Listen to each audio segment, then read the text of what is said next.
If you don't control your mind, someone else will. Women have to learn how to honor their intuition. That's a gift to women from the Divine Mother, from a higher power, from Source. It's a gift to help us navigate through this world, right? Those inner knowings, those fleeting thoughts, you have to sharpen that.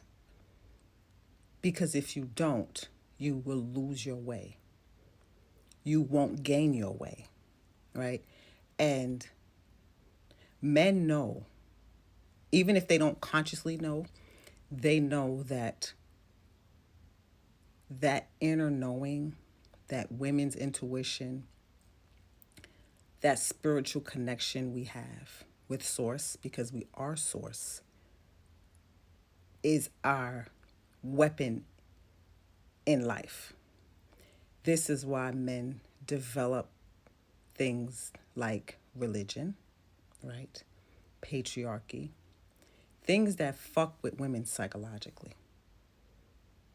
So, you develop your intuition by honoring it and not allowing men to convince you that it's all in your head. Because men do that. Men do it to me. As intelligent as I am, men will try to dismiss what I'm saying or make it seem like I don't know what I'm talking about. Because some things just cannot be proven, but it is so. And so they develop things like the system of degrees and schooling, which doesn't always validate things.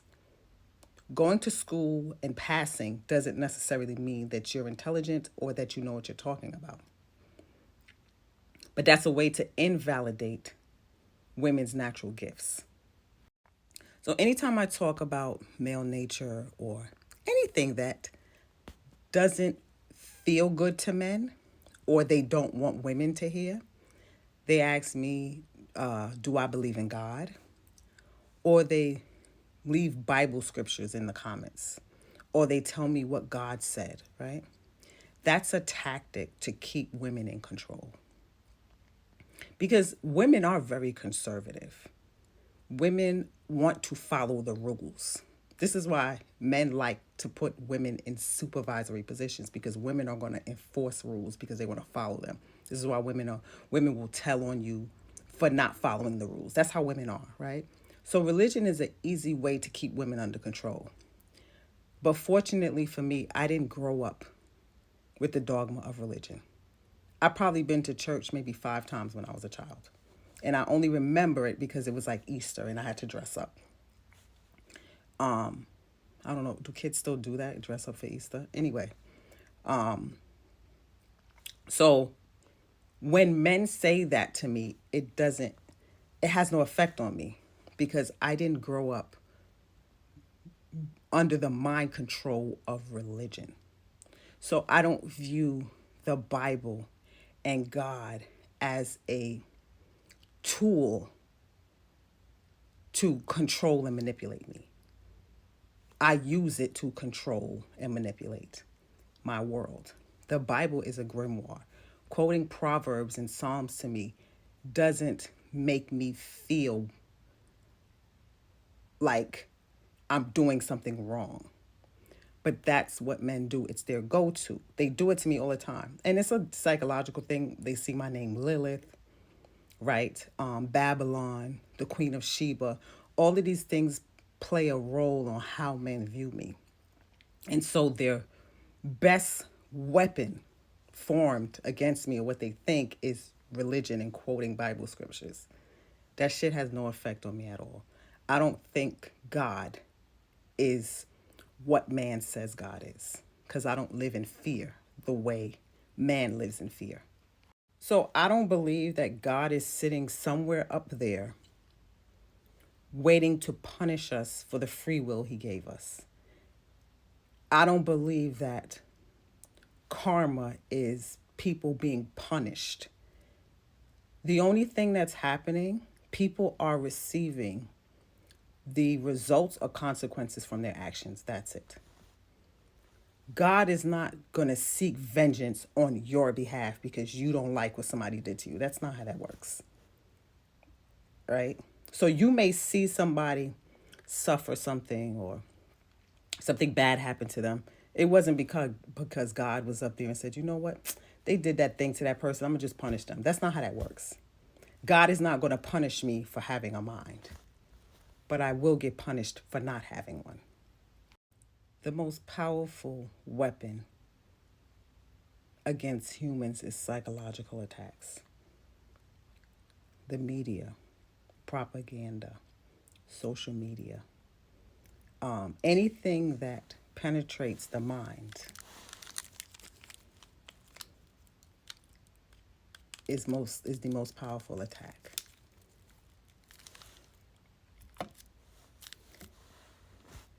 If you don't control your mind, someone else will. And because women live in a constant state of fear of being punished, why do women live that? Because women live in a constant state of guilt and shame. And men use it to attack you. That's why they shame single mothers. That's why they're having a ball with women possibly losing their food stamps. This is why women, try to punish women, who don't live in a religious way. There's a lot going on with the mental of women, gaslighting, all these things that when men see that shit doesn't work on me and I see beyond it, they start asking me about the Bible or they ask me if I believe in God. Of course I do. I am she. The more secure you become in your woman's intuition, your gifts. See, men say things like, oh, if there's women intuition, why do you get caught up with men who are not good for you or end up in certain situations? Because life requires experience. And just because you have gifts, that doesn't mean you're going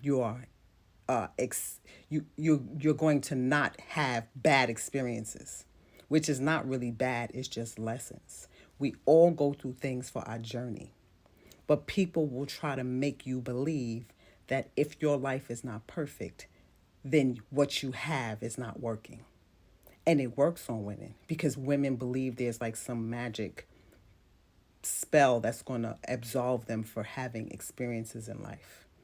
You cannot read your way through life. You cannot watch YouTube videos through life, your way through life. You have to have experiences. So you take what I give you and you go out in the world and you use it, you test it, you sharpen yourself. Right? Men know how fearful women are, and it's ingrained, right? It's the subtle things, it's the insidious, you know, spells that women are placed under, all because they want control of this, because where the mind goes, the body flows. Their number one weapon is the Bible and religion, and to have you believe that if you don't live a certain way, that God is going to punish you. They've done it to black people for hundreds of years, and men do it to women, right? Fortunately for me, again, that's not something that I had to unlearn. I never lived with the dogma of religion. This shit doesn't affect me. But I know that there is a higher power, and I know the power of words. I know the effect that I have on people. I know the seeds that I plant in the minds of people. I know where my power is. And when, and only men do this. Only men talk about the Bible. They want you to go back to your Bible when you start to recognize things about them, because that's how they have a hold on you, through religion and the control of your mind. Men don't want an aware woman, because an aware woman is going to see him for who he is, and then she's going to choose whether she wants to deal with him or not. A lot of men don't have the luxury, as I say before, right? Pick, choose, and refuse is something that I learned from my father, right? Most men don't have the luxury to pick, choose, and refuse. So they have to rob you of your ability to choose, to think and to choose so that they can have access to you. If women exercise the power of choice, most men would be rejected. And men know this. If women if women started, when women, because women are already starting to do this, when they start really picking and choosing men from just liking them and them being good people, most men will be rejected. Most men depend on you not having anything. That's why they're celebrating women not being able to get government assistance. They depend on you being less than them. They don't want a whole and complete woman because a whole and complete woman requires the man to be whole and complete, and men don't want to do that. They just want to fulfill their purpose. And for many of them, their purpose is to just have some sort of power over something, whether it be, women and children, because they don't have power in the world. Most men are powerless. Most men will perish powerless. Nobody will know most men in the world. They will perish, and their family will put them in a hole in the ground, and dirt will be thrown in their body, and nobody will care. That's why they need kids, because most men, nobody will know them. Most men will not make a mark in the world, but I already have. Women from all over the world log in to see my content. Australia, Germany, Africa, right? All parts of Europe. I have what most men will never have in life. And so this is why they come under my posts quoting Bible, because they need for me to get back to where they think women should be. And that's the only place. When women are in that lowly place, that's the only time most men will have any power. They don't have it to compete with powerful men in the world. So they need to control women. Observe how most men respond to women who have lifted the veil, women who see things for what they are, women who are tapped in or are tapping into their divine feminine power. Observe how the men act to those women.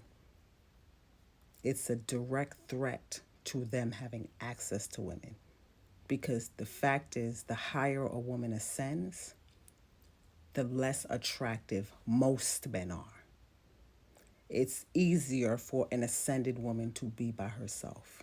Most men cannot live without women, literally and figuratively. They will literally and figuratively perish without women. And in order for most men to have access to women, women have to be less than. Mentally, spiritually, men like women how they are. Men like broken women. Men like uncontrollable women. They like that because it's predictable. It's our raw feminine way, right? Destructive. They like that because they know what to do with that.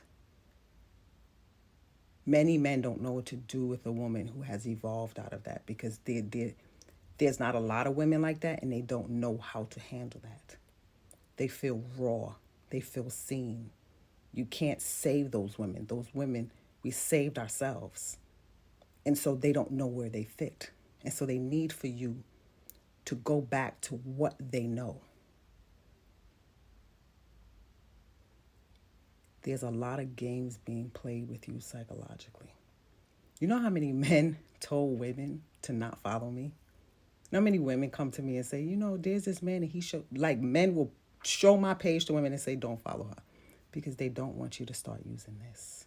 Because when you start using this, you start rejecting them. That's just the way that it is. And it's not about disliking or hating men. It's not about misandry. I'm beyond that. I've never been a misandrist, but that's child's play. When you evolve, you just start seeing humans for who they are. And then it's nothing, it's no fantasy there. It's nothing to desire or chase. You start dealing with men on a different level. And most men can't handle that. Most men will never ascend. Most people will never self-actualize. If that's most people, then most people need for you to be at the bottom where they are. This is why ascension, women have to rid themselves of male centeredness. Because when you ascend, you're going to start seeing men differently. And it'll create a disdain for you within you, or it'll create an indifference in you. The goal is to be indifferent. You never want how men are to affect who you are and what you are, right? A young woman told me yesterday she wishes that she could dress up like me or, be like me, what she sees. And I said, don't let this place turn you into a man. Don't let this place turn you into what men want. Don't let, you know, being around men, being in environments with men, being in a world with men, chip away at who you are supposed to be as a woman. That's what happens to women because women look for acceptance and understanding and validation from men. They cannot give you that. They don't have the power to. Men want to have the power to give and take from you. They don't have that power. But many of you give it to them because of religion, patriarchy, insecurities, and all of these things that are psychological attacks on women. Once you lift a veil, you start seeing things for what they are. And then you start playing your own games.